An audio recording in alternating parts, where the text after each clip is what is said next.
objek kajian penelitian kami di S2 di Al-Azhar itu adalah tentang penyimpangan tafsir modern. Ya, kalau penyimpangan tafsir dakhil, kitab tafsir Tobari udah banyak yang nulis, meneliti. Tafsir dakhil dalam tafsir Qurtubi banyak. Dakhil fit tafsir dalam tafsir Al-Alusi ada.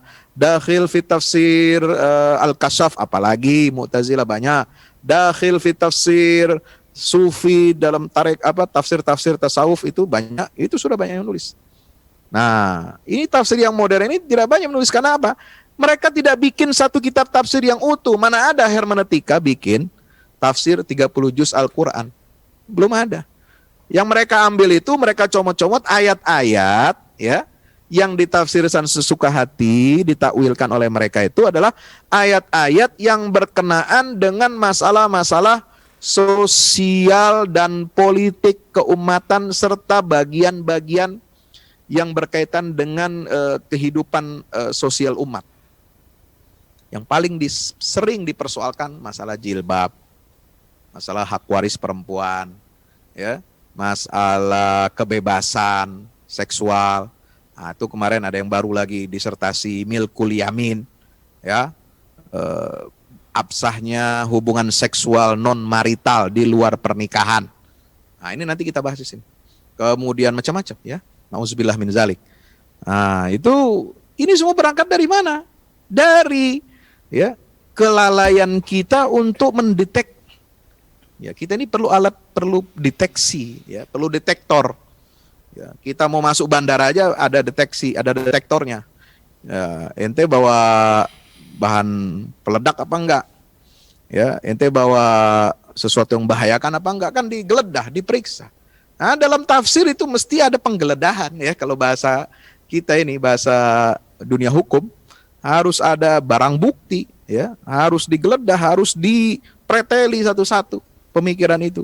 Nah, karena tidak ada tafsir 30 juz yang dikarang oleh kelompok liberal ini dengan menggunakan hermeneutika, mereka comot ayat-ayatnya saja. Nah, ini yang berserakan di tulisan-tulisan, di buku-buku, yang memang itu semua harus kita kaji dan kita telaah. Dan ini kerja jama'i bagi para ulama, para intelektual, para santri juga termasuk Jangan ketinggalan santri-santri ini harus melek. Sebab mereka keluar nanti dari pesantren, masuk perguruan tinggi, diajarkan teori-teori barat, keren. Teori-teori hermeneutika keren, teori-teori Marxis keren, dialektika, Marxisme, dialektika apa macam-macam. Ada teori Sigmund Freud, Nietzsche dan lain sebagainya. Udah, itu jadi makanan mahasiswa filsafat misalnya tiap hari, kan? Akhirnya apa?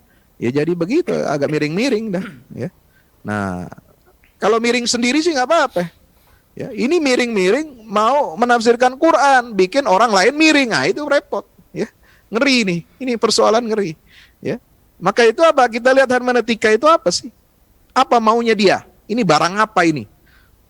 Pak Ustadz, apa sih hermeneutika? Nah, hermeneutika itu satu alat, metode untuk membaca dan memahami agama atau kitab suci dengan cara menundukkannya dalam ruang sejarah, bahasa, dan budaya yang terbatas. Itulah watak dasar hermeneutika.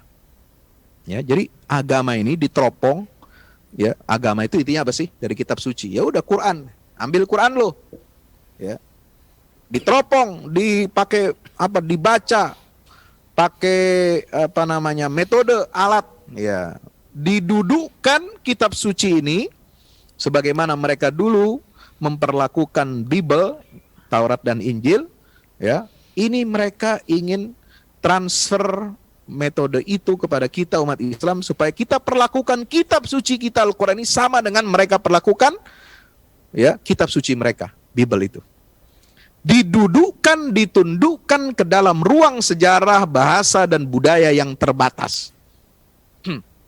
Maka ada kritik sejarah, kritik bahasa, dan kritik budaya terhadap Al-Quran.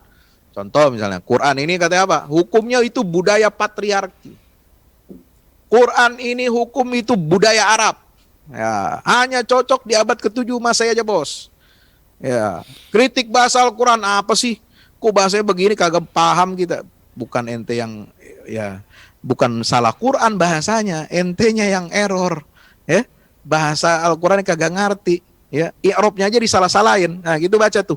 Nanti ada buku namanya metodologi studi Al-Quran. Itu nyala-nyalain bahasa, nyalain-nyalahin i'rabnya Quran, nyala-nyalain. Nah, itu kan berarti sudah masuk kritik teks.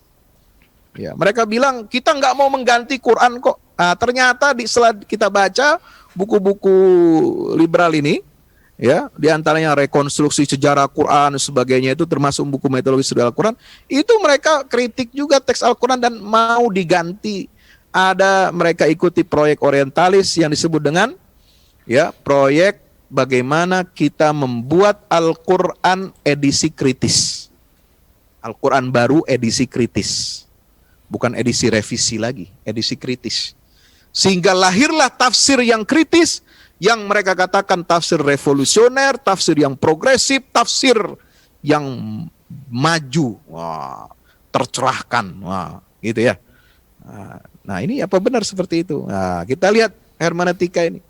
Dari mana dia barang ini? Impor dari bahasa, kalau dari bahasa dari bahasa Yunani, hermeneun. Ya, artinya pemahaman suatu teks. Ya, kata hermeneutika itu. Dari sejarahnya kita bisa runut. Ini berasal dari kajian Bible, ya, produk anak turunan dari proses reformasi gereja. Gereja pecah dua. Ada tadinya dulu satu. Kana nasu ummatan wahidah, ya kan? Ini kalau saya baca ayat itu dihubungkan dengan pecahnya agama-agama itu menarik, ya. Kenapa ini jadi begini, ya kita lihatlah, ya. Karena nas ummatan wahidah, ya, jadi terpecah-pecah. Satu agama bisa jadi dipecah jadi berapa bagian. Ada skisme agama. Ya, ini reformasi gereja abad ke berapa ya? Abad ke-15. Ya. Abad ke-16 Martin Luther muncul abad 15, 1483 sampai 1546. Dia bikin Protestan, ya. Nah, ini yang lalu dikembangkan kepada studi Al-Quran. Itu ditarik ke dalam studi Al-Quran, studi Bible ini. Nah, mulai dikembangkanlah hermeneutika itu pada abad 19, dimulai oleh siapa? Abraham Geiger, tahun 1810 sampai 1874. Nah, ini sifat-sifat hermeneutika. Terus, ya, ini saya tidak jelaskan semuanya. Ini unsur-unsur kita cocokkannya. Kemudian perbandingan Quran dengan Bible, apa bedanya? Ya beda dong. Ya, maka itu cara memperlakukannya, cara menafsirkannya juga beda, bos.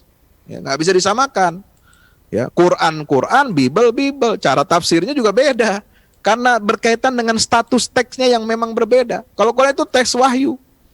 Kalau Bible seperti diakui ditulis oleh kalangan ahli Bible itu adalah teks manusiawi, teks manusia plus inspirasi dari Tuhan. Inspiration of God. Itu katanya begitu. Dan mereka mengakui itu teks manusia, dikarang oleh manusia. Kalau Quran ya enggak dong. Lau taqawwala alaina ba'dal aqawil. Saya sudah sampaikan di pertemuan yang pertama, ya. Fokus yang pertama itu tentang kemurnian Al-Quran. Nabi aja nggak bisa bikin redaksi Al-Quran. Jibril aja gue nggak boleh ngarang-ngarang redaksi Al-Quran. Dia bawa utuh, dia bawa gelondongan kalau bahasa Betawi.